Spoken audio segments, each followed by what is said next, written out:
Abri na sa publiko ug mga negosyante ang bag-o ug modernong Dawin Mega Public Market. Ang bag-ong merkado gibutangan og elevator, water treatment facility, 24-hour CCTV area alang sa seguridad sa maong lugar, power generator ug libreng wifi gikan sa DICT.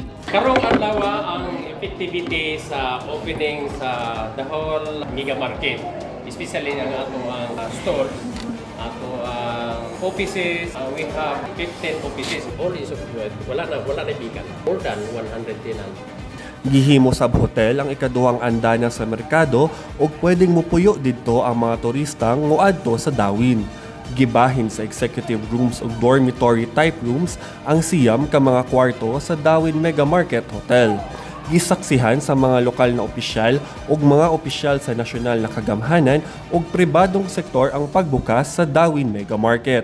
Because of the free Wi-Fi here, we will be the first public market in Negros Oriental that will implement a link QR. So ang atong mga vendor sa Silong Mayor, pwede na ka mo bayad using QR code.